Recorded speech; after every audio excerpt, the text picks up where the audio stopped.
बेटी बचाओ बेटी पढ़ाओ सरकार की महत्वाकांक्षी योजनाओं को यूं तो कागजी एतवार से लोग पूरी करते हैं, लेकिन कुछ ऐसी शख्सियतें हैं जो इस योजना को बाखूबी अमल में लाकर उन पर काम कर रही हैं। बता दें, महराज हॉस्पिटल अलीगढ़ के एमडी महराज अली इस योजना को बाखूबी अपने सहयोग से निभा रहे हैं। बता दें, अगर महराज हॉस्पिटल में जब भी किसी लड़की का जन्म नॉर्मल डिलीवरी के साथ होता है तो अस्पताल के बेड चार्ज से लेकर दवाएं तक फ्री कर देते हैं। इतना ही नहीं, समूचा स्टाफ बच्ची के परिजनों को मिठाई खिलाता है। वहीं बच्ची को 2 जोड़ी कपड़े भी गिफ्ट किए जाते हैं। कुल मिलाकर बच्ची के जन्म के बाद महराज हॉस्पिटल में सब कुछ फ्री हो जाता है। संबंध में इंडिया सर्च न्यूज की टीम से क्या कहा महराज हॉस्पिटल के एमडी डॉक्टर महराज ने, आइए देखते हैं इस रिपोर्ट में। मैं डॉक्टर महराज, डायरेक्टर महराज हॉस्पिटल, बरोला बाईपास, फिरदौस नगर, अलीगढ़। ये मुहिम जो हमारी बेटी बचाओ बेटी पढ़ाओ अभियान के तहत शुरू की थी हमने। हमारे मोदी जी जब पीएम बने तो उन्होंने ये नारा सबसे पहले दिया था, बेटी बचाओ बेटी पढ़ाओ अभियान का। लेकिन बेटी बचाओ बेटी पढ़ाओ अभियान के तहत जो लोग हैं वो जितना काम उसमें करना चाहिए उतना हो नहीं पा रहा। हमने इस बात को गहरे उससे अपने सोचा समझा और ये तय किया कम से कम बेटी के पैदा होने पे जो खर्चे होते हैं वो कम से कम जितने रिड्यूस हो जाएं, कम से कम हो जाएं, उतना मरीज़ को मतलब घर वालों को, दंपतियों को अपनी बेटी पालने में कुछ सहायक साबित हो सके। तो हमने ये किया कि उसमें अगर डिलीवरी नॉर्मल डिलीवरी पैदा होती है नॉर्मल डिलीवरी बेटी पैदा होती है तो उसमें कोई दवा का खर्चा, कोई नर्सिंग चार्जेस, कोई पलंग चार्जेस या कोई दवा का या डिलीवरी चार्ज कोई चार्ज नहीं लेते हैं। और उसके अलावा हम लोग 2 जोड़ी कपड़े अपनी तरफ से बेटी को गिफ्ट देते हैं और हमारा स्टाफ और प्रबंधन जो है बाकायदा और मिठाई बांट के खुशी मना काम करने से कि हम किसी इंसान के कभी किसी बेटी के जन्नत के पैरों में किसी जन्नत है। बेटी के बगैर कुछ नहीं है। बेटी आज समाज में सबसे बड़ा ओहदों पर बेटियां हैं और बेटे बेटों से कहीं पर कम नहीं है। तो इसी के तहत हमने ये सोचते हुए ये प्रोग्राम अपना जारी रखे हुए हैं और जारी रखेंगे। डॉक्टर महराज की माने तो ऐसा करना उनके लिए सुखद एहसास के बराबर है। वो कहते हैं घर पर बच्ची हजारों नेमतें लेकर पैदा होती है। उनका कहना है उनके लिए ये गर्व की बात है। कोई बच्ची जब नॉर्मल डिलीवरी के साथ पैदा होती है तो बच्ची दुनिया में आते ही अपने माँ बाप कुछ तो बोझ कम कर देती है। महराज हॉस्पिटल में जन्मी बच्ची की माँ ने क्या कहा, आइए देखते हैं इस रिपोर्ट में। क्या नाम है आपका? फौजिया। कहाँ से आई हैं आप?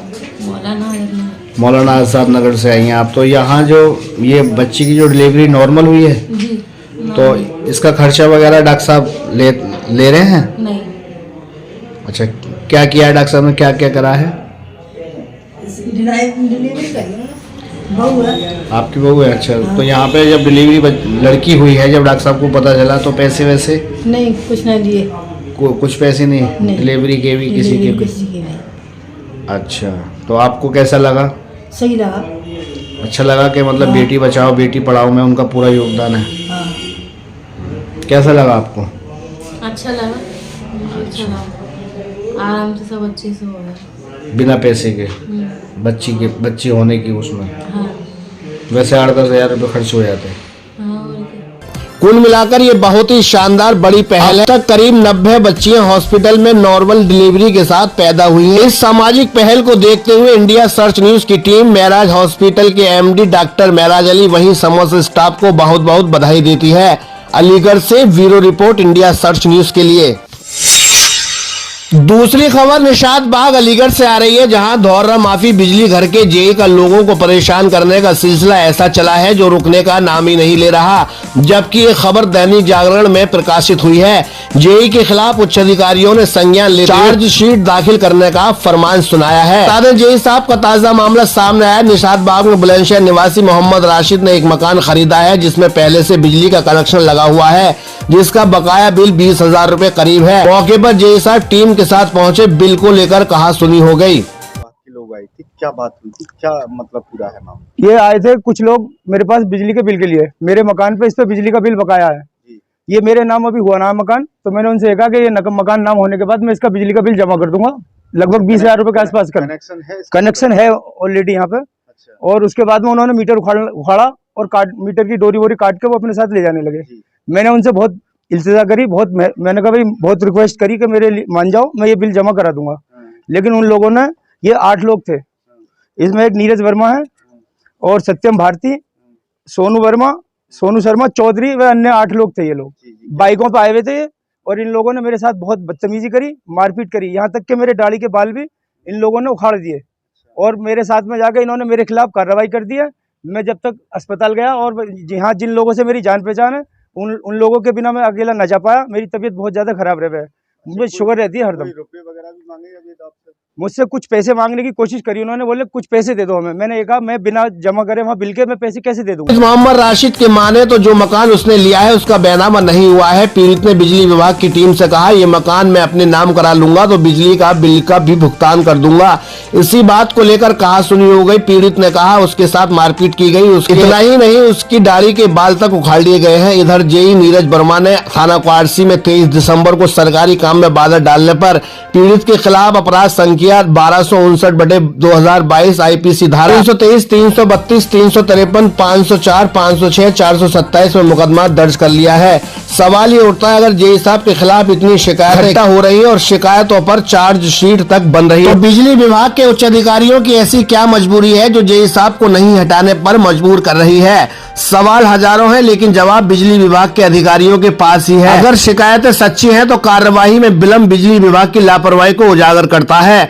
अलीगढ़ रजा नगर से मोहम्मद यामीन की रिपोर्ट, इंडिया सर्च न्यूज के लिए।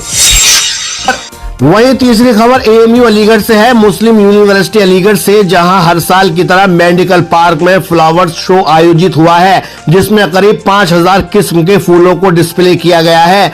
लोग मेडिकल कॉलेज पार्क में इस फ्लावर शो का जमकर मजा उठा रहे हैं। हर साल में 2 बार हमारे यहाँ इसको फ्लावर शो कराया जाता है।